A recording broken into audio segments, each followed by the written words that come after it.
បាទសូមគោរពនឹងជំរាបសួរពុកម៉ែបងប្អូនទាំងអស់គ្នាខ្ញុំសូមដកស្រង់ចាត់បទឲ្យតទៅនឹងប្រវត្តិនៃបទចម្រៀងមួយបទមកចែកជូនពុកម៉ែបងប្អូនទាំងអស់គ្នាពិតជាមិនធម្មតាមែនចម្រៀងមួយបទនេះគឺជារឿងពិតរបស់កវីសេកមាសម៉ាឡាពី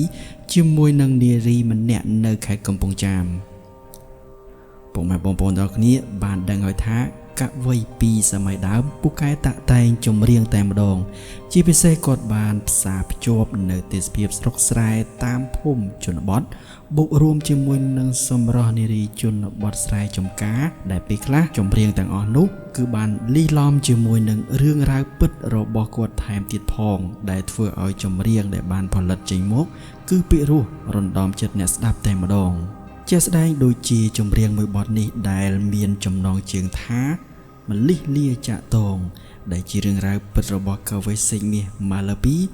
ដែលលោកបាននិពន្ធទំនុកច្រៀងដោយផ្ទាល់និងនិពន្ធបទភ្លេង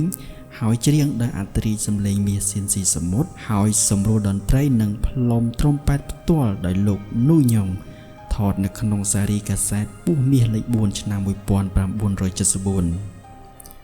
បើចឹងបងប្អូនប្រហែលជាបានស្ដាប់និងធ្លាប់បានស្ដាប់ហើយនៅខ្លះចេះច្រៀងទៀតបាទគឺបទនេះគឺពិរោះមែនទែនជាពិសេសគឺសំឡេងត្រុំប៉ែតដែលបានផ្លុំនៅក្បាលបទបាទពិតជាពិរោះស្ដាប់ហើយនឹកស្រុកនឹកស្រែតែម្ដងបើតាមកិច្ចសម្ភាសន៍មួយ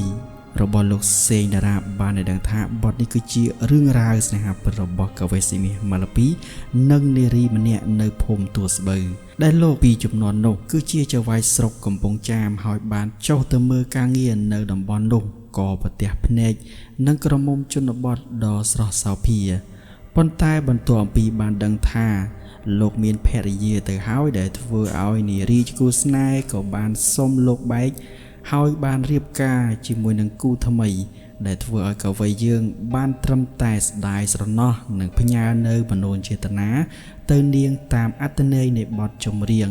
និងច្រៀងដោយអត្ថន័យសំឡេងមាសរបស់យើងដោយមានខ្លឹមសារដូចខាងក្រោម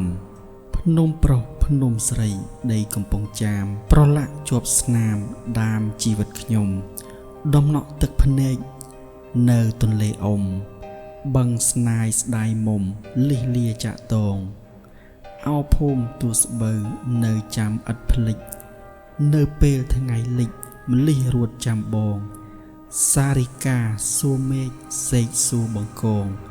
សួរហើយបែកខ្នងចំអកលក់លើយ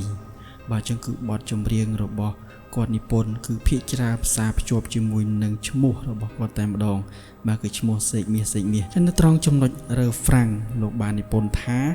គេកាត់ខាន់ស្លាតុលាការដឹងរឿងខ្ញុំស្រីខឹងកាត់ពាក្យឆ្លងឆ្លើយទូកចាស់កំពុងគង់ស្រណោះត្រើយ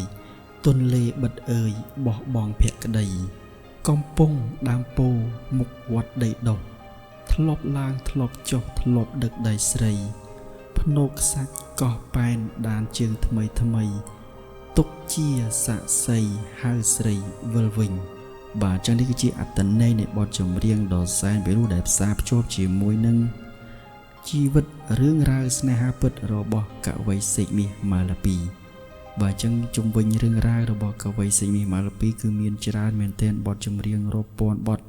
ដែលលោកនិពន្ធភាគច្រើនគឺលោកផ្សារភ្ជាប់ជាមួយនឹងសម្រស់នារីដែលលោកជាប់ចិត្តប្រតិព័ទ្ធនៅពេលដែលលោកចុះទៅបាទស្រុកស្រែចំការនានាជាក់ស្ដែងដូចនៅក្នុងបទស្រអែមលាក់ខ្លួនក៏ដូចនេះដែរ